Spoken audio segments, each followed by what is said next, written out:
Terus bagaimana hubungan dengan anak saya yang sekolah di pesantren? Ini mau nanya. sudah bersuci atau berwudu. Terima kasih Kemudian Bapak. wudunya batal. Bismillahirrahmanirrahim. Assalamualaikum warahmatullahi wabarakatuh. Alhamdulillahirabbil alamin wal aqibatu lil muttaqin wala udwana illa 'alal zalimin. Amma ba'd. Ahlan wa sahlan wa marhaban bikum pemirsa Fatwa TV dimanapun Anda berada. Alhamdulillahirabbil alamin, di malam hari ini, di hari Senin malam ini, alhamdulillah saya bisa kembali menyapa Anda di malam hari ini, bisa bersua kembali ya dalam program acara live interaktif konsultasi Islam bersama guru kita, Ustadz Dr. Musyafa Ad-Darini MA Hafidhahullah Ta'ala, yang mana beliau merupakan dosen STDI Imam Syafi'i Jember. Dan insya Allah pemirsa Fatwa TV, selama 1 jam ke depan disiarkan langsung dari studio Fatwa TV Jember. Kita akan bersama-sama menimba ilmu, kita akan bersama-sama mendengarkan nasihat dan juga petuah di malam hari ini tentunya. Dan seperti biasa kita akan menjawab, atau Ustadz tentunya akan menjawab pertanyaan-pertanyaan dari pertanyaan yang telah masuk di meja redaksi ataupun dari pertanyaan yang nanti Anda lontarkan melalui via telepon. Dan alhamdulillah di malam hari ini telah hadir bersama kita semua Ustadz Dr. Musyafa Ad-Darini. Kita sapa terlebih dahulu. Assalamualaikum Ustadz. Waalaikumsalam warahmatullahi wabarakatuh. Gimana kabar Ustadz? Alhamdulillah bikhair. Sehat Ustadz ya? Alhamdulillah. Alhamdulillah, lama gak bertemu Ustadz. Mungkin anak terakhir sama antum nge-host ini berapa bulan yang lalu kali Ustadz ya. Alhamdulillah sekarang bertemu lagi. Memang pekan kemarin harusnya ana Ustadz, cuman digantikan karena ada uzur ana Ustadz. Tapi alhamdulillah hari ini dijadwalkan bersama antum dan antum bisa. Dan semoga ini di malam hari ini banyak yang menunggu juga Ustadz, insyaallah Ustadz. Banyak mengambil faedah dari antum insyaallah Ustadz ya. Amin. Barakallahu fikum Ustadz. Nah, teman dan juga pemirsa Fatwa TV dimanapun Anda berada, di malam hari ini juga tak lupa saya menyapa rekan-rekan kita yang tergabung dalam RTVC di radio ya. Di antaranya ada Radio MD FM Probolinggo, Radio Binbas Yogyakarta, Radio Sahabat Tegal, Radio Hanga FM Batam, Radio Amuba Pangkal Pinang, Radio Sago FM Sumatera Barat, Radio Gema FM Bontang, Radio Al Hikmah Banyuwangi, Radio Tua FM Riau, dan Radio Mas FM Sragen. Ahlan wa sahlan, di malam hari ini juga Anda bisa bertanya bersama Ustadz Musyafa Ad-Darini di nomor 033154460087. Baik, pemirsa Fatwa TV, seperti biasa sebelum kita menjawab pertanyaan dari Anda semua, kita akan mendengar nasihat singkat dari beliau Ustadz Dr. Musyafa Ad-Darini MA Hafidhullah Ta'ala. Kepada beliau kami persilahkan. Bismillahirrahmanirrahim. Alhamdulillahirabbil alamin. Wassalatu wassalamu ala asyrafil anbiya'i wa sayyidil mursalin Nabiina Muhammadin wa ala alihi wa sahbihi wa man tabi'ahum bi ihsanin ila yaumiddin. Para jemaah sekalian, kaum muslimin dan kaum muslimat rahimana wa rahimakumullah. Di antara prinsip kehidupan yang disebutkan di dalam Al-Qur'an adalah sebagaimana firman Allah Subhanahu wa taala, wa'tul buyuta min abwabiha. Wa'tul buyuta min abwabiha. Datangilah rumah-rumah itu dari pintu-pintunya. Para jemaah sekalian rahimana wa rahimakumullah. Sebenarnya ayat ini membahas tentang pengingkaran Allah Subhanahu wa taala terhadap orang-orang yang mendatangi Ka'bah dari belakang, bukan dari depan pintu. Dan mereka menganggap itu sebagai bentuk ketaatan kepada Allah Subhanahu wa taala. Bentuk mereka merendahkan diri kepada Allah Subhanahu wa taala. Maka akhirnya itu diingkari oleh Allah Subhanahu wa taala. Allah katakan, "Walaisal birra bi an ta'tul buyuta min abwabiha. Walaisal birru bi an ta'tul buyuta min abwabiha. Walakinnal birra man ittaqa wa'tul buyuta min abwabiha." Kata Allah Subhanahu wa taala, bukanlah termasuk kebaikan ketika kalian. Walaisal birru bi an ta'tul buyuta min zuhuriha. Bukanlah kebaikan ketika kalian mendatangi rumah-rumah tersebut dari belakangnya, bukan dari depan pintunya. Dan yang dimaksud dengan rumah-rumah di sini adalah rumah Allah Subhanahu wa ta'ala, yaitu Baitullah Al-Haram. Walakinnal birra man ittaqa. Akan tetapi kebaikan adalah orang yang bertakwa kepada Allah Subhanahu wa ta'ala. Kebaikan adalah amalan-amalan ketakwaan kepada Allah Subhanahu wa ta'ala. Kemudian Allah katakan wa'tul buyuta min abwabiha. Datangilah rumah-rumah itu dari pintu-pintunya. Para jemaah sekalian rahimana rahimakumullah. Ayat ini bisa kita ambil makna umumnya dan kita jadikan sebagai prinsip dalam kehidupan kita. Kalau kita ingin mendapatkan sesuatu, maka harusnya kita meniti jalan yang benar untuk mendapatkan sesuatu itu. Sebagaimana tadi bunyi ayatnya, makna umumnya, kalau kita ingin ke rumah seseorang, maka datangilah rumah tersebut dari pintunya, jangan dari belakang rumah. Datangilah dari pintunya. Itulah jalan yang benar ketika kita ingin bertamu ke rumah seseorang. Maka ini bisa kita ambil atau kita tarik makna umumnya. Ketika kita ingin mendapatkan sesuatu, maka ambillah jalan yang benar untuk mendapatkan sesuatu tersebut. Dan contoh penerapan dari kaidah ini dalam kehidupan kita sangat banyak. Seperti misalnya, kalau kita ingin mendapatkan pahala dari Allah Subhanahu wa ta'ala, maka harusnya kita melakukan ibadah sesuai dengan tuntunan Nabi-Nya sallallahu alaihi wasallam. Karena tidak ada pintu pahala kecuali dari Nabi kita Muhammad sallallahu alaihi wasallam. Maka jangan sampai kita ingin mendapatkan pahala dari Allah Subhanahu wa ta'ala dari selain pintu yang sudah disediakan oleh Allah Subhanahu wa ta'ala dan dikabarkan kepada Nabi-Nya Muhammad sallallahu alaihi wasallam. Kalau kita ingin mendapatkan pahala dari Allah Subhanahu wa ta'ala, lakukan ibadah-ibadah yang sesuai dengan tuntunan Nabi kita Muhammad sallallahu alaihi wasallam. Dengan itulah kita mendapatkan pahala dari Allah Subhanahu wa ta'ala. Contohnya lagi, ya contoh penerapan kaidah ini. Kalau kita ingin mendapatkan ilmu agama, kita harus belajar. Nggak mungkin ya kita bisa mendapatkan ilmu agama tanpa belajar. Dan belajar ini juga butuh waktu. Belajar butuh metode yang benar. Maka kita harus ikuti metode belajar yang benar agar bisa sampai kepada ilmu agama yang mendalam. Wa'tul buyuta min abwabiha. Datangi rumah-rumah itu dari pintu-pintunya. Kita ingin dapat ilmu agama, maka kita harus menjalankan cara-cara yang benar, cara-cara yang lurus. Kita harus meniti jalan-jalan yang bisa mengantarkan kita kepada ilmu agama.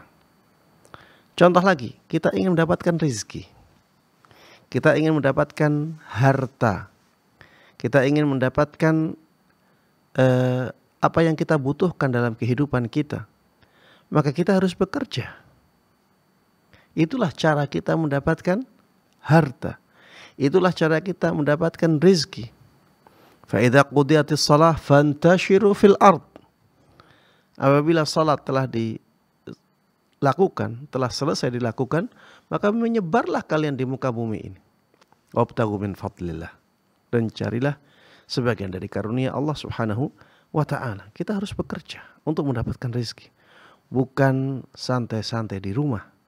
Bukan tidur-tiduran. Bukan leha-leha. Bukan menuruti hawa nafsu terus. Tidak, kita harus bekerja. Dan bekerja pun ada caranya, ada metodenya.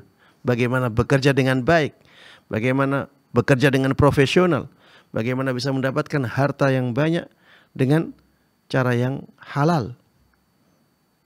Ada cara-cara itu yang harus kita lakukan.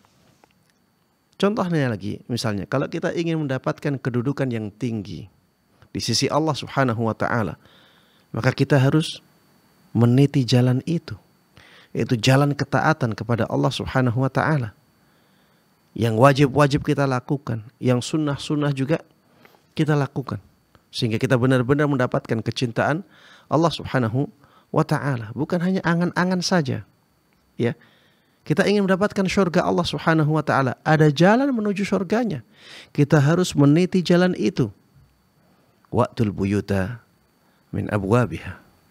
Kalau kita ingin menikah, kita ingin misalnya melamar seorang wanita, maka kita harus punya cara bagaimana sampai kepada lamaran tersebut. Bagaimana agar lamaran kita diterima oleh calon mertua kita. Kita harus berusaha. Dan kita harus mengambil jalan-jalan yang baik, yang menjadikan orang tertarik untuk menerima kita. Wa'tul buyuta min abwabiha. Intinya para jemaah sekalian rahimana wa rahimakumullah, kalau kita ingin mendapatkan sesuatu, maka di sana ada jalan yang lurus untuk mendapatkan sesuatu itu, dan kita harus melewati jalan ini. Kalau kita bisa mengambil prinsip ini dan berpegang teguh dengannya dalam kehidupan kita, maka kita akan mendapatkan banyak kebaikan. Barakallahu fikum. Assalamualaikum warahmatullahi wabarakatuh. Waalaikumsalam warahmatullahi wabarakatuh. Masya Allah, satu ayat pemirsa tapi langsung dijabarkan luar biasa, Masya Allah, dengan sangat gamblang ya, dan faedah banyak sekali yang kita dapatkan di nasihat singkat. Ini baru nasihat singkat ya pemirsa, dan insya Allah Ustaz, setelah ini kita bakal membacakan pertanyaan tentunya, dan insya Allah kami berharap, kita semua berharap banyak faedah juga yang akan kita dapatkan di malam hari ini. Amin ya rabbal alamin. Baik pemirsa Fatwa TV dimanapun Anda berada, tak lupa kami mengingatkan juga ya, saya mengingatkan bagi Anda yang ingin bertanya secara langsung di malam hari ini, tentunya berkaitan dengan apapun itu tentang konsultasi Islam, berkaitan dengan apapun yang ingin Anda tanyakan, Anda bisa berkaitan dengan konsultasi Islam, tentunya Anda bisa menghubungi kami di 033154460087. Sekali lagi, Anda bisa menghubungi kami di 033154460087. Anda bisa bertanya secara langsung di malam hari ini bersama Ustadz Dr. Musyafa Ad-Darini MA Hafizullah Ta'ala. Dan juga tak lupa kami ingatkan, kami batasi satu penelpon, satu pertanyaan saja agar bergantian dengan penelpon yang lainnya. Baiklah Ustadz, kita mungkin akan mulai memasuki atau menjawab pertanyaan yang ada di website Ustadz ya. Oh baik, sudah ada yang penelpon pertama, ternyata ada Bu Titin dari Bekasi. Kita sapa. Halo, Assalamualaikum Fatwa TV. Waalaikumsalam warahmatullahi wabarakatuh. Pak Baik, Ustadz. silahkan Bu Titin dengan pertanyaannya. Pak Ustadz, tadi pagi Pak Ustadz ada di Roja mengenai zikir yang untuk tidur Pak Ustadz. Ya. Yang akan saya tanyakan gitu Pak Ustadz, usia saya sekarang 66 tahun. Kadang udah saya program, artinya saya zikir itu menjelang jam 9. Tapi kadang-kadang itu sekitar jam 11 atau ya jam 11 tuh saya masih ke kamar mandi. Apakah setelah saya harus mengulangi kembali doa zikir tadi, wudhu lagi atau bagaimana Pak Ustadz? Karena kalau kembali ngulang wudhu yang setelah ke kamar mandi itu, kalau sudah malam begitu, saya susah tidur lagi. Jadi mohon penjelasannya Pak Ustadz.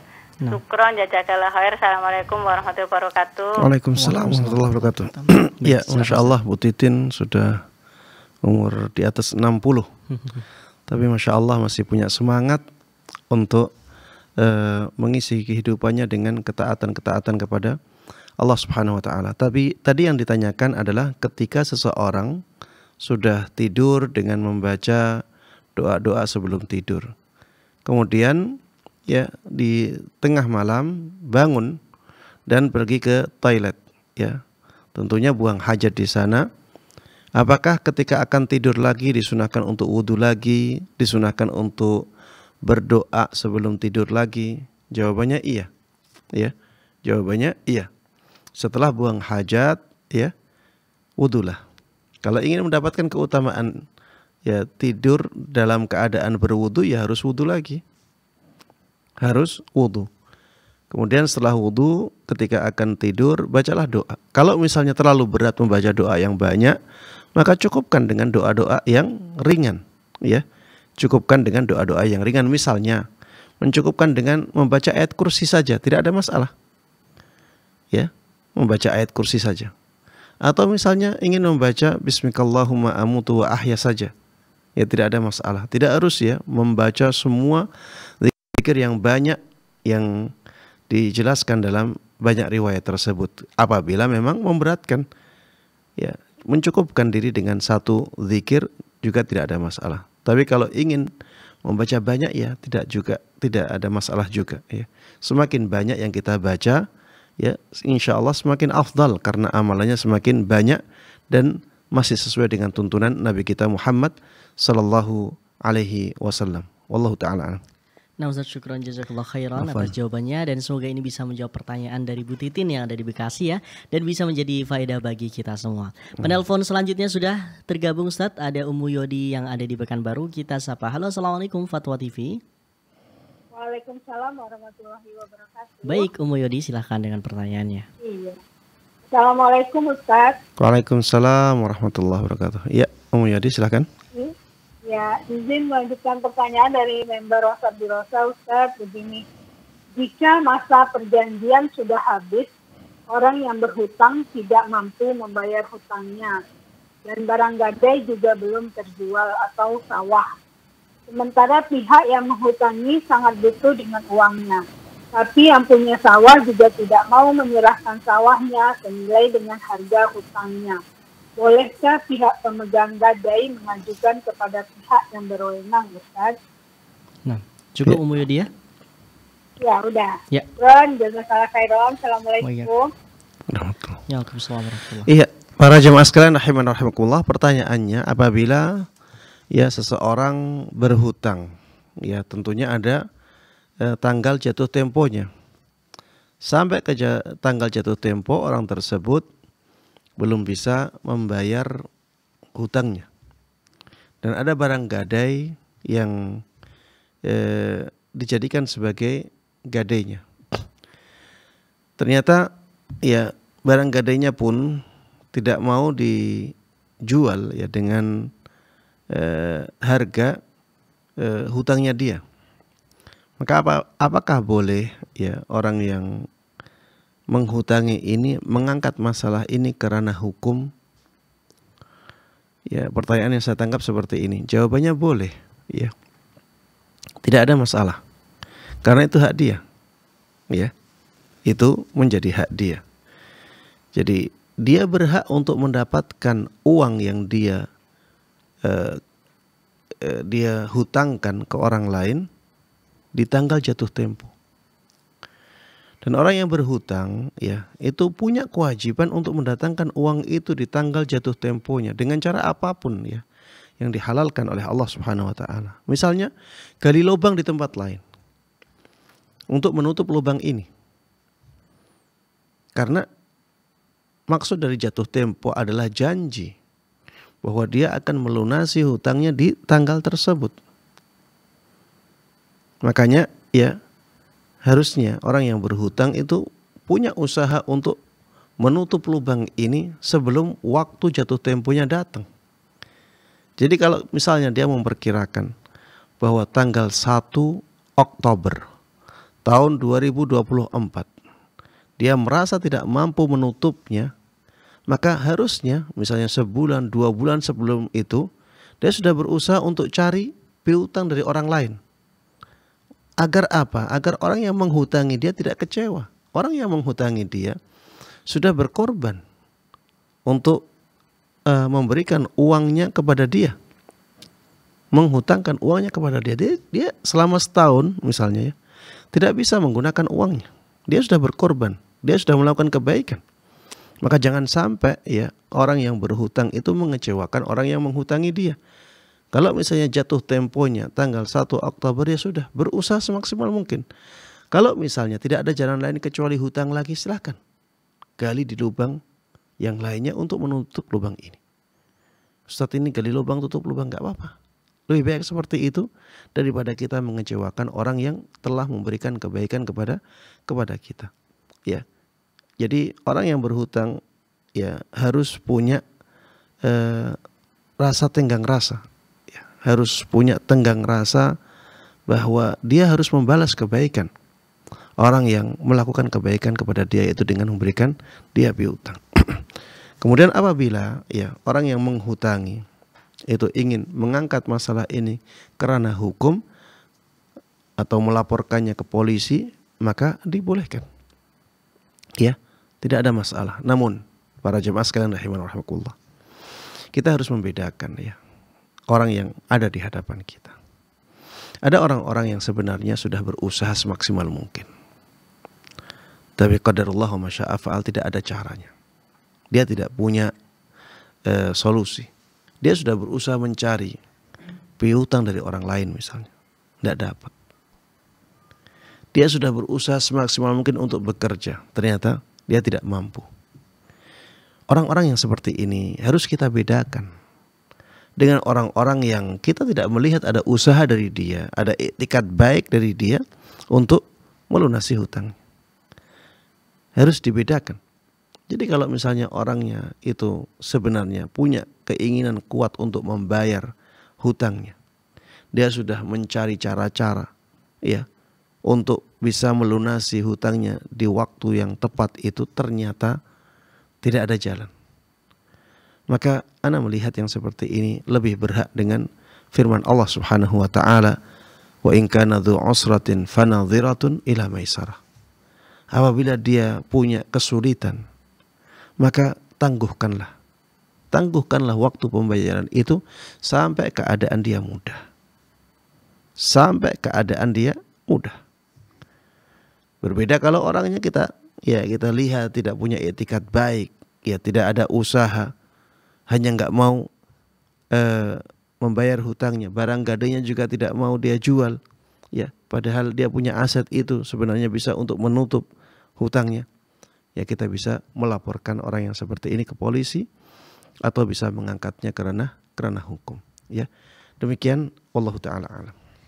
Nah, Ustaz, syukron jazakallah khairan wa barakallahu fikum. Semoga bisa menjawab pertanyaan Umu Yodi yang ada di Riau, dan ini masalah hutang piutang ini sangat penting bisa diperhatikan. Nah, sudah terhubung selanjutnya Ustaz. Ini ada Pak Ali yang ada di Medan. Kita sapa. Halo, assalamualaikum Fatwa TV.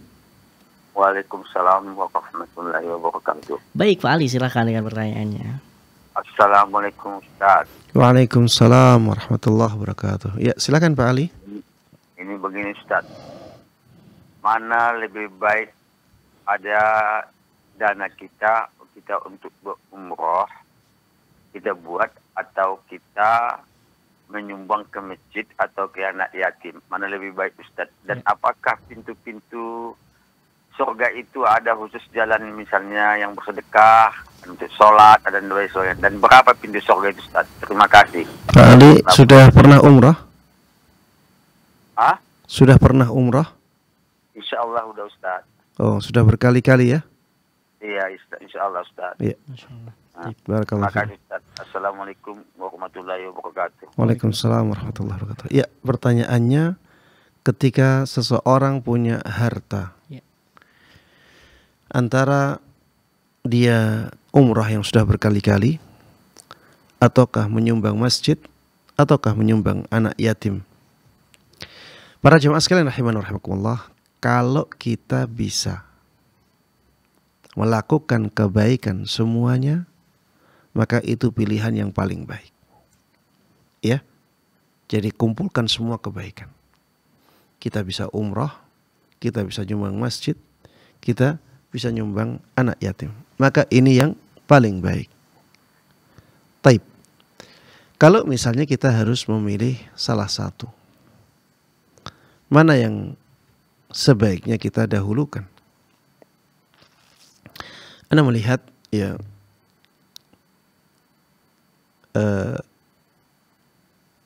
mewakafkan harta, apalagi untuk masjid, ya, Ana melihat ini lebih lama manfaatnya. Kalau yang dimaksud dengan menyumbang masjid adalah mewakafkan harta untuk masjid. Misalnya ada pembangunan masjid, kita sumbang masjidnya, sehingga sumbangan kita akhirnya dijadikan fisik masjid yang akan digunakan oleh orang-orang untuk sholat, maka Ana melihat ini pahalanya lebih besar daripada amalan umrah yang dia juga biasanya sudah pernah melakukannya. Kemudian anak yatim yang mungkin juga ada orang lain yang menyumbang mereka. Maka ini untuk masjid yang akan menjadi harta wakaf yang akan digunakan terus-menerus oleh kaum muslimin, Ana melihat lebih besar pahalanya dan lebih lama. Namun ya, ini bukan satu sisi saja yang mempengaruhi keutamaan suatu amalan. Karena bisa jadi suatu amalan yang asalnya pahalanya itu tidak lebih afdal, menjadi lebih afdal pada keadaan tertentu. Seperti misalnya tadi saya katakan bahwa wakaf di sini lebih afdal karena pahalanya lebih lama. Dan juga ya digunakan oleh masyarakat untuk sholat 5 waktu dan amalan-amalan ibadah yang lainnya. Pada asalnya ini lebih utama. Tapi bisa jadi umrah lebih utama. Kok bisa Ustadz? Iya. Misalnya ketika keadaannya, hatinya itu mendapatkan pengaruh yang lebih besar ketika melakukan ibadah umrah. Kalau dia menyumbang di masjid misalnya, hatinya tidak tersentuh, sehingga semangat dia untuk melakukan kebaikan lemah. Beda kalau dia umrah, maka dia mendapatkan suntikan semangat kebaikan yang sangat kuat. Akhirnya dia semangat sekali melakukan kebaikan karenanya. Maka bisa jadi umrah di sini lebih afdal. Ini sisi lain yang menjadikan sebuah amalan menjadi lebih afdal bagi seseorang. Bisa jadi ya menyantuni anak yatim lebih afdal dalam keadaan tertentu. Misalnya anak-anak yatim itu tidak ada yang menyantuni mereka sama sekali kecuali dia. Sedangkan anak yatim sangat membutuhkan santunan itu. Mereka mungkin akan menjadi kelaparan kalau tidak ada yang menyantuninya. Mereka akan mendapatkan makanan dengan susah payah, dengan sangat terbatas ketika tidak ada yang nyantuni. Maka ketika ini ya menyantuni mereka lebih afdal.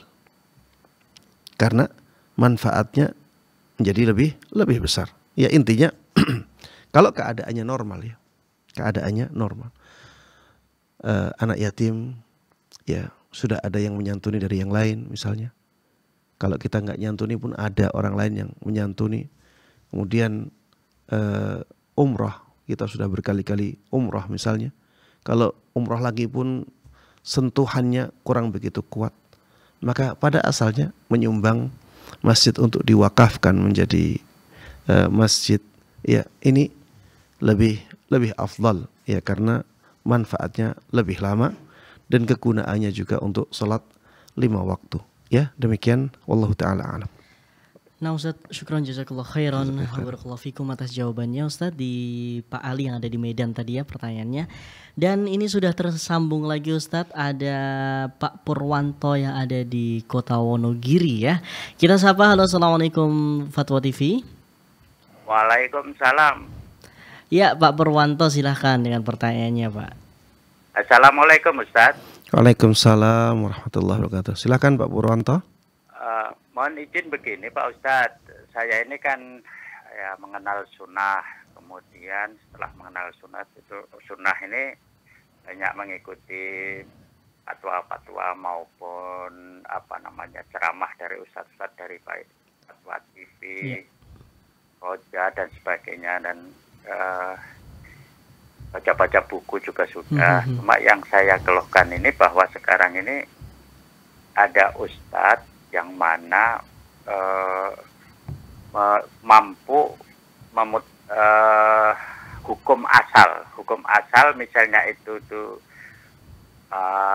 para salafi dan Rasul tidak melaksanakan, tapi dengan alasan baik, dan ini bisa menjadi boleh atau bahkan ini menjadi diramaikan gitu. Misalnya seperti ini Ustaz, masalah yang hukum mahram misalnya di umroh itu, mahram di umroh itu, kalau perempuan tidak dengan mahramnya itu kan hukum asalnya tidak boleh, tapi dengan definisi, dengan akal ini, dengan ketentuan ini, itulah akhirnya menjadi boleh saja dengan catatan ini itu, dengan banyak ini yang ingin saya tanyakan itu bahwa tidak Rasul maupun sahabat tidak melaksanakan, tapi dengan cara-cara beliau membuat definisi apa-apa sehingga dapat ini. Nah, bagaimana sikap umat dengan menghadapi seperti itu? Ya. Sudah Pak Purwanto cukup ya? Siap. Ya, terima kasih Pak Purwanto. Assalamualaikum. Waalaikumsalam warahmatullahi wabarakatuh. Ya. Apa yang disampaikan oleh Pak Purwanto, ya, ini adalah masalah yang memang diperselisihkan oleh para ulama, ya. Memang diperselisihkan oleh para ulama. Jadi ada ulama yang mereka membolehkan seorang wanita untuk umrah atau untuk haji tanpa mahram. Tapi dengan catatan yang mereka sampaikan, misalnya jalannya aman. Ada yang mencukupkan diri dengan yang penting aman di jalan. Ya, dan di zaman kita keamanan di jalan ini sangat tinggi. Maka menurut pendapat yang membolehkan demikian, ya konsekuensinya mereka akan membolehkannya. Terus itu gimana hadis-hadis yang melarang wanita untuk safar tanpa mahram? Maka mereka akan menjawab itu kan mu'allal. Maksudnya ada ilahnya. Ilahnya itu untuk memberikan keamanan bagi seorang wanita. Sekarang ada keamanan di perjalanan kita. Maka ya sebagaimana itu boleh, ini juga boleh. Kemudian ada yang memberikan batasan. Yang penting dia bersama dengan kelompok yang bisa dipercaya. Bersama dengan kelompok yang bisa dipercaya. Maka kalau ada rombongan yang bisa dipercaya sudah cukup sebagai orang-orang yang memberikan keamanan bagi wanita ini. Ini juga demikian. Loh, kan ada hadis yang menjelaskan tidak boleh safar tanpa mahram. Mereka akan menjawab itu hadisnya ada ilahnya. Itu bukan sesuatu yang tidak bisa dinalar. Ini sesuatu yang bisa dinalar oleh akal kita. Maksud dari larangan itu apa? Maksud dari larangan itu adalah untuk memberikan keamanan bagi seorang wanita. Sekarang ketika mereka bersama dengan kelompok yang bisa dipercaya, mereka aman, maka boleh. Kelompok lain, ya, sebagian ulama yang lainnya mengatakan tidak boleh safar tanpa mahram.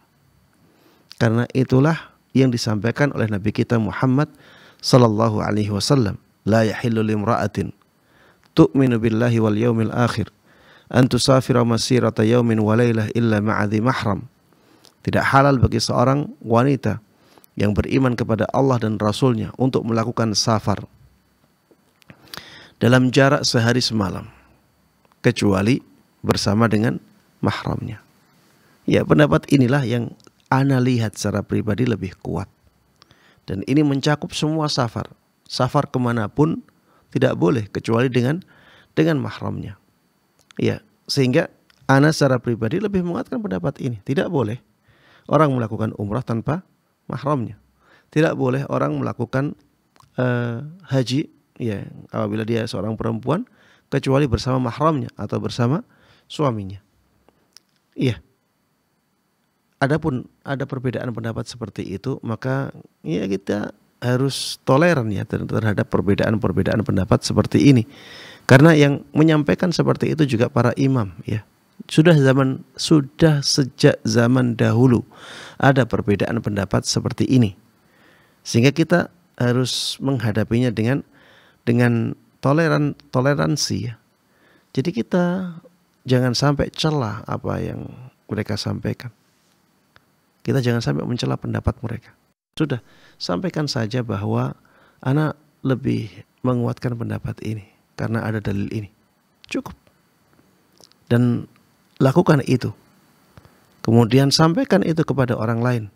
Tidak perlu kita gontok-gontokan karena pada akhirnya ya nantinya kita akan ditanya oleh Allah Subhanahu wa taala kenapa memilih pendapat ini. Dan kita nanti enggak akan bisa berbohong.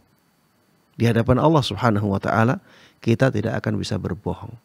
Kita mengikuti pendapat ini karena hawa nafsu kita ataukah karena dalil yang sampai kepada kita. Itu yang nantinya akan kita pertanggungjawabkan di hadapan Allah. Bukan hanya kita saja, mereka pun akan mempertanggungjawabkan pendapatnya di hadapan Allah Subhanahu wa taala. Yang penting diri kita atur sebaik mungkin. Jangan sampai memilih suatu pendapat karena hawa nafsu kita. Lihatlah dalilnya. Mana yang lebih kuat, maka pilih itu dan jalankan itu dalam kehidupan kita. Demikian, wallahu a'lam. Nah Ustaz, syukron jazakallahu khairan wa barakallahu fikum. Jazakum khairan. Jadi memang kalau untuk khilaf ini memang kata Pak Purwanto yang banyak Ustadz yang berbeda pendapat gitu Ustadz ya. Iya. Tapi yang tadi saya tangkap lebih jelasnya kalau memang ada dalil itu yang kita pilih Ustadz ya. Iya. Kalau Jadi dengan hanya menurut saya itu jangan dulu Ustadz atau bagaimana Ustadz? iya. Jadi setiap pendapat yang disampaikan oleh para ulama itu akan ada dalilnya. Cuma dalil itu belum tentu menurut kita kuat. Oh, tayyib. Belum tentu menurut kita kuat. Sehingga apa yang kita lakukan, lihat dalil-dalil itu. Kalau kita mampu melihat dalil ya, kemudian yang paling kuat menurut kita, maka itulah yang kita ikuti. Itulah yang kita pilih. Iya. Nah Ustaz, syukron jazakallahu khairan wa barakallahu Afwan, fikum. Masyaallah. Ini pertanyaan dari Pak Purwanto ini insyaallah bisa menjadi faedah bagi kita semua ya. Pemirsa Fatwa TV dimanapun Anda berada. Dan juga kami mengingatkan masih ada sisa waktu nih ya. Masih sekitar 20 menit. Kemungkinan Anda yang ingin bertanya secara langsung di malam hari ini sangat bisa menghubungi kami di 033154460087. Anda bisa bertanya apapun permasalahan seputar Islam tentunya. Baik Ustadz, kita beralih ke website ya Ustadz ya. Ada pertanyaan dari Ummu Zaid yang ada di Riau, Kota Pekanbaru. Baik, assalamualaikum. Semoga Allah memberkahi umur Ustadz dan keluarga serta juga tim. Amin. Pertanyaannya, kagum dengan orang kafir yang punya banyak harta dan gelar sarjana yang tinggi di luar negeri. Apakah kita juga ucapkan barakallahu fikum agar tidak kena hasad dengki Ustadz? Jazakumullah khairan wa barakallahu fikum. Iya, para jemaah sekalian rahimana wa rahimakumullah. Apakah harus seperti itu? Apakah boleh kita takjub dengan banyaknya harta mereka tanpa mengucapkannya? Anda melihat ya tidak ada kebutuhan untuk kita mengucapkan kata-kata barakallahu fikum ya. Karena mereka ya orang di luar Islam ya. Mereka orang di luar Islam. Untuk apa kita doakan dengan doa keberkahan ya. Sesuatu yang berkah itu yang dimiliki oleh kaum muslimin, yang dimiliki oleh hamba-hamba Allah yang beriman. Itulah yang kita harapkan keberkahannya. Ya, adapun yang dimiliki oleh orang-orang di luar Islam ya, ana melihat tidak perlu ya kita doakan dengan doa-doa keberkahan. Ya. Ustadz nanti kena ain kita. Maka jawabannya ya kita tidak bermaksud untuk memberikan ain kepada mereka. Ya, kita tidak bermaksud untuk itu. Sehingga Anda melihat tidak perlu mendoakan dengan doa-doa keberkahan. Tapi kalau misalnya ya mendoakan dengan doa-doa kebaikan ya mudah-mudahan tetap sukses, mudah-mudahan tetap berhasil. Ya, ana melihat ini masalah duniawi ya, sehingga tidak ada masalah. Lebih baik ya kita doakan dengan doa-doa misalnya yang bermanfaat untuk mereka. Ya, mudah-mudahan mendapatkan hidayah. Ini lebih baik daripada mudah-mudahan hartanya berkah. Ya, untuk apa hartanya berkah kalau dia tidak mendapatkan hidayah? Untuk apa hartanya dimanfaatkan oleh kaum muslimin tapi dia sendiri masuk neraka selama-lamanya?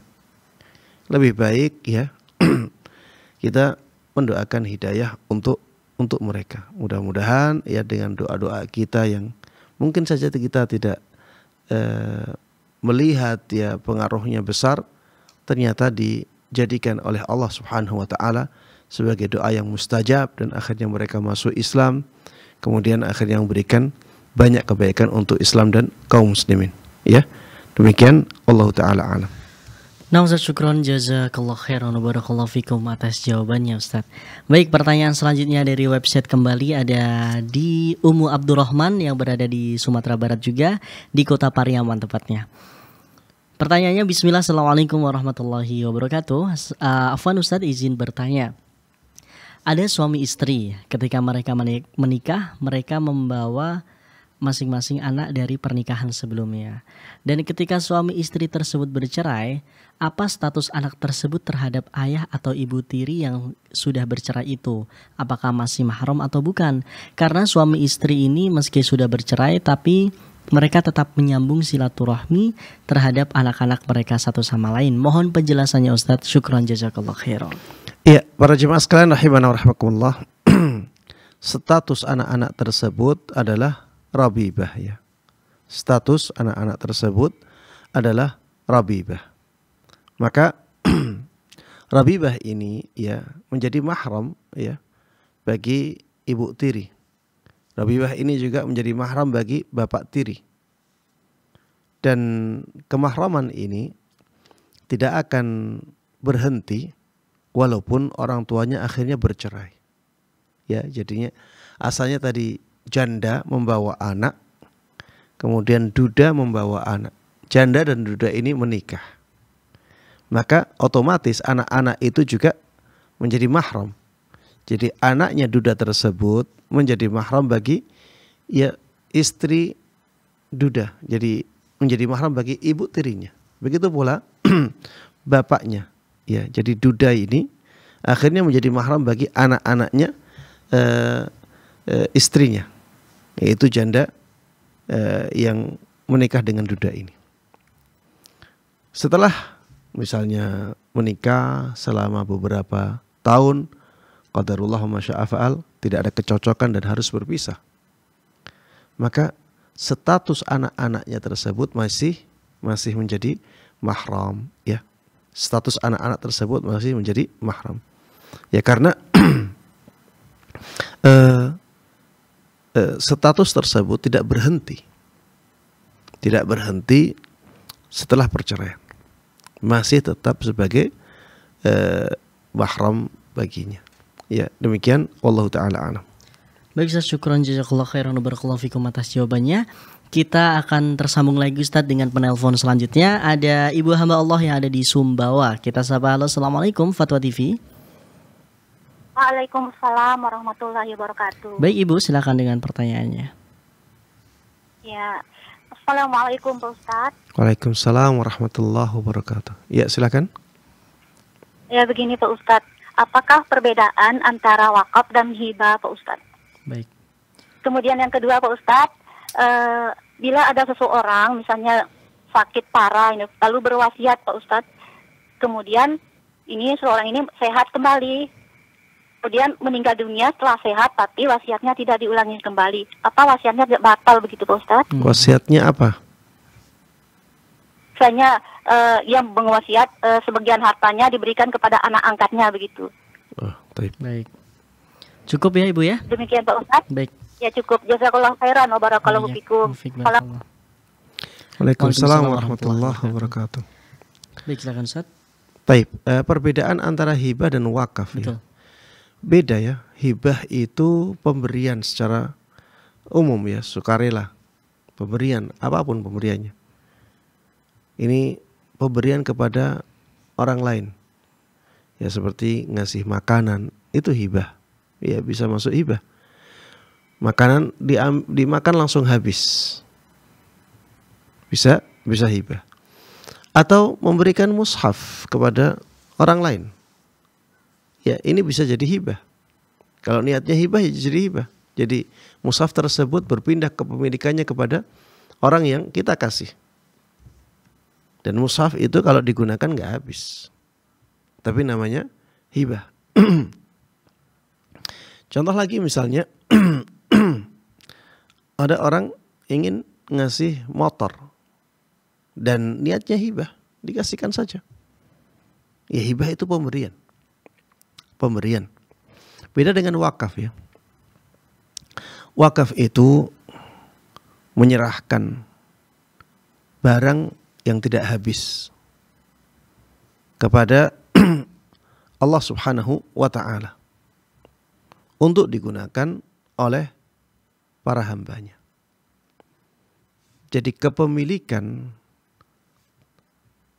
tidak pada person tertentu. Karena orang ini mengeluarkan hak miliknya itu kepada Allah Subhanahu wa ta'ala. Jadi tidak dimiliki oleh person tertentu. Ya akhirnya menjadi milik kaum muslimin. Misalnya mewakafkan mobil. Jadi mobil itu bisa diwakafkan. Kenapa? Karena mobil itu nggak habis ketika dipakai. Bisa diwakafkan. Tapi kalau habis ketika dipakai nggak bisa diwakafkan. Misalnya mewakafkan makanan. Mewakafkan snack nggak bisa. Karena wakaf itu barangnya harus bisa ada terus untuk diambil manfaatnya. Ya. Jadi kalau wakaf makanan enggak, karena langsung habis. Tapi mobil boleh. Wakaf hewan boleh, walaupun ustadz hewan kan nanti mati. Walaupun seperti itu tapi dia ada waktu untuk dimanfaatkan. Taib. Wakaf ini bedanya dengan hibah. Kalau hibah kita kasihkan ke orang lain, kepemilikan berpindah kepada dia. Kalau wakaf, kepemilikan adalah sebenarnya milik Allah Subhanahu wa ta'ala. Tapi ya karena ini kita hidup di tengah-tengah manusia, maka dianggap kepemilikannya untuk umum kaum muslimin semuanya. Wakaf masjid misalnya. Jadi wakaf masjid itu bukan milik person tertentu. Itu sudah dikeluarkan dari hak milik seseorang kepada Allah Subhanahu wa ta'ala, dan yang mengelola dan memanfaatkannya adalah kaum muslimin. Ya, ini wakaf. Ya. Dan wakaf ini ya memang dari awal niatnya untuk mendapatkan pahala dari Allah Subhanahu wa ta'ala yang terus-menerus. Berbeda dengan hibah. Ya bisa jadi seseorang menghibahkan sesuatu tanpa niat ibadah. Ya. Dan hibah ini bisa jadi dari orang kafir. Orang kafir ngasihkan sesuatu ke orang lain, namanya hibah. Sedangkan wakaf tidak sah ya. Tidak ada pahalanya dari orang-orang dari non muslim. Ya. Ini beda antara hibah dengan wakaf. Ya, demikian wallahu taala alam. Nah Ustaz, syukron jazakallahu khairan wa barakallahu fikum Ustaz. Ada pertanyaan yang kedua tadi. Oh iya, tentang wasiat Ustaz ya. Iya, tentang wasiat. Jadi ketika ada orang ya dia sakit, mungkin sakitnya parah, dia merasa itu mungkin sakit terakhirnya, betul. Akhirnya dia berwasiat untuk anak angkatnya. Kemudian alhamdulillah ternyata orang ini sembuh, kemudian sakit lagi. Di sakit yang terakhir tidak berwasiat. Apakah wasiat di sakit yang pertamanya tadi itu masih berlaku? Jawabannya iya. Dan wasiat itu tidak harus menunggu sakit. Kalau misalnya ada orang berwasiat tidak sakit, dia sehat. Setelah itu dia sakit. Setelah sakit dia meninggal. maka tetap saja wasiat harus dijalankan. Tapi wasiat para jemaah sekalian rahimanallah, ada beberapa batasan-batasan. Misalnya, kalau wasiatnya wasiat harta, tidak boleh berwasiat kepada ahli waris. Ya, karena Rasulullah SAW mengatakan la wasiyata liwaris. Tidak boleh ada wasiat untuk ahli waris. Kenapa? Karena ahli waris sudah dikasihkan jatahnya oleh Allah Subhanahu wa taala. Sudah ada jatah tertentu. Yang bukan ahli waris, dia boleh mendapatkan wasiat. Kemudian ketentuan yang kedua, wasiat tidak boleh lebih dari sepertiga harta. Tidak boleh lebih dari sepertiga harta. Kalau misalnya wasiatnya dengan 50% hartanya, maka yang boleh dijalankan hanya 30%-nya saja. Sedangkan yang selebihnya itu menjadi hak para ahli waris untuk dibagi secara hukum waris. Ya, demikian wallahu a'lam. Nah Ustaz, syukran jazakallahu khairan wa barakallahu fikum. Ini 2 pertanyaan sudah terjawab. Dan ini masih ada penelpon Ustaz dari Ibu Yanti yang ada di Sumatera Barat. Kita sapa. Halo, Assalamualaikum Fatwa TV.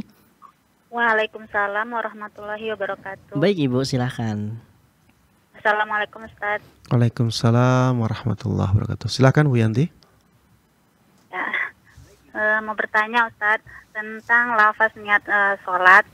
Niat ini kan diucapkan di dalam hati. Apakah disusun kata-katanya dengan memakai adaan atau bagaimana sebaiknya Ustaz? Baik. Jazakumullah khairan. Assalamualaikum warahmatullahi wabarakatuh. Waalaikumsalam warahmatullahi wabarakatuh. Iya, para jemaah sekalian rahimanallah. Niat itu ya tidak harus ya disusun kata-katanya. Niat itu ada di dalam hati. Dan tidak perlu ya kita mengikuti susunan-susunan yang ya disusun oleh orang-orang mutaakhirin ya. Misalnya usolli fardhu subhi rak'ataini mustaqbilal qiblati adaan ma'muman lillahi ta'ala ya. Ketika dia ada, kemudian ketika dia qada ya nanti qadaan, ketika dia seorang makmuman, ketika seorang imaman, ketika dia tidak bermakmum, tidak menjadi imam juga, maka lillahi ta'ala langsung. Tidak perlu kita menyusun kata-kata itu kemudian kita ucapkan dengan hati kita kata per kata. Tidak perlu seperti itu ya. Jadi niat itu ya kita bisa simpelkan. Misalnya ya kita menghadirkan kesadaran dalam hati bahwa kita akan sholat subuh. Sudah selesai. Kita akan sholat subuh. Ya maksudnya sholat fardu subuh itu. Kalau dikatakan sudah sholat subuh ya sholat subuh itu karena lillah, karena Allah. Yang gimana kita melakukan sholat bukan karena Allah. Pada asalnya ibadah itu karena Allah. Dan kita niatnya ya kita membutuhkan pengkhususan sholat saja. Sholat subuh. Kalau dikatakan sholat subuh berarti sholat fardu. Ya sudah, cukup. Kalau dikatakan sholat fardu subuh, maka berarti 2 rakaat. Ya, tidak perlu kita ucapkan 2 rakaat. Sudah otomatis 2 rakaat. Masa ada sholat subuh 3 rakaat? Masa ada sholat subuh 4 rakaat? Kan enggak. Memang aslinya seperti itu. Sudah cukup. Dengan menghadirkan kesadaran dalam hati bahwa kita akan sholat subuh. Ya, maka sudah cukup. Dan itu sangat mudah ya, sangat mudah. Menghadirkan kesadaran itu sangat mudah sekali. Tidak perlu harus diucapkan, ya Allah saya sholat subuh ini. Tidak perlu. Karena kehendak itu sudah menjadi niat kita. Jadi sebelum takbir, kita hadirkan kesadaran bahwa kita akan sholat subuh. Sudah selesai. Allahu Akbar setelah itu. Sangat sederhana. Ya, sholat duhur juga demikian. Kalau dikatakan sholat duhur ya maksud kita sholat wajib duhur itu. Kalau dikatakan sholat wajib duhur ya memang 4 rakaat. Gak perlu diucapkan. Kalau sholatnya di waktunya ya adaan otomatis. Ya. Kemudian sholat duhur ya lillahi ta'ala. Kita sholat untuk siapa? Kalau bukan lillahi ta'ala. Sehingga kesadaran, menghadirkan kesadaran untuk sholat duhur itu sudah cukup sebagai niat. Ya. Dan tidak perlu diucapkan kata per kata dalam hati kita. Karena itu kalau misalnya ada tuntunannya, tentunya Rasulullah SAW sudah akan menyampaikan itu kepada para sahabatnya. Kalau itu ada tuntunannya, tentunya para sahabat sudah menjelaskan hal ini. Ternyata tidak ada. niat itu kehendak hati, dan kehendak itu tidak harus diwujudkan dalam huruf per huruf. Ya bahkan orang-orang yang mengatakan bahwa perkataan Allah itu seperti kalamun nafas, perkataan hati, itu mereka kenapa mengatakan seperti itu? Karena perkataan hati itu tidak tersusun dari huruf per huruf. Perkataan hati atau kehendak hati itu ada ya sebagai satu kesatuan. Ya tidak bisa dipilah-pilah huruf-hurufnya. Ya seperti itulah kehendak yang ada di dalam hati kita. Kalau misalnya kita ingin mengambil atau kita ingin minum, apakah kehendak itu berupa huruf per huruf? Kan tidak. Itulah niat. Itulah niat. Kita ingin minum, langsung ada dalam hati kita. Sesaat pun sudah cukup ya. Bahkan kurang dari 1 detik ada niat itu. Ketika kita ingin wudhu, itulah niat. Ada kehendak dalam hati kita untuk wudhu, itulah niat. Ya, sehingga niat ini bukan kita berusaha untuk mengucapkan kata per kata dalam benak kita, enggak seperti itu niat ya. Niat itu kehendak ya, dan kehendak itu satu kesatuan. Kehendak kita untuk wudhu itulah niat. Kehendak kita untuk sholat duhur itulah niat. Kehendak kita untuk sholat maghrib itulah niat. Dan hadirkan kehendak ini ketika kita akan melakukan ibadah tersebut ya. Demikian, wallahu a'lam. Nah Ustadz, syukron jazakallah khairan Ustadz atas jawabannya yang sangat lengkap ini, luar biasa. Dan itu tadi menutup perjumpaan kita di malam hari ini Ustadz. Walaupun sebenarnya masih ada yang menunggu Ustadz, beberapa penelpon lainnya, cuman qadarullah waktu yang sangat terbatas ini. Insyaallah Anda semua pemirsa dan pendengar bisa menanyakan di pekan depan insyaallah bersama Ustadz Musyafa jika diizinkan oleh Allah Subhanahu wa taala. Baik Ustadz, kami ucapkan sekali lagi jazakallahu khairan wa barakallahu fikum atas ilmunya, faedahnya semuanya di malam hari ini Ustadz. Semoga apa yang antum sampaikan ini bisa kita amalkan dan antum bisa mendapat pahala jariah dari itu. Amin ya rabbal alamin. Baik pemirsa dan pendengar Fatwa TV dimanapun Anda berada, alhamdulillah sudah perjumpaan kita di malam hari ini. Sudah banyak sekali faedah dan pelajaran yang kita dapatkan di malam hari ini. Semoga apa yang kita dapatkan ini bisa kita amalkan di setiap hari kita. Amin amin ya rabbal alamin. Baik, di malam hari ini juga tak lupa saya mengingatkan bagi Anda pemirsa dan pendengar Fatwa TV dimanapun Anda berada, Anda bisa mengikuti program rangkaian acara kami dan juga Anda bisa mengunjungi website kami di www.fatwatv.id dan Anda bisa update tanya jawab di www.dewanfatwa.com/tanyajawab. Dan juga kemudian kami mengajak Anda pemirsa dan pendengar sekalian guna memanfaatkan peluang untuk berjuang bersama kami dalam syiar dakwah Islam di Fatwa TV. Anda bisa melalui rekening aktif yang bisa Anda saksikan di layar kaca Anda atas nama Yayasan Pilar Media Komunikasi dan atas nama Dewan Fatwa Perhimpunan Al-Irsyad.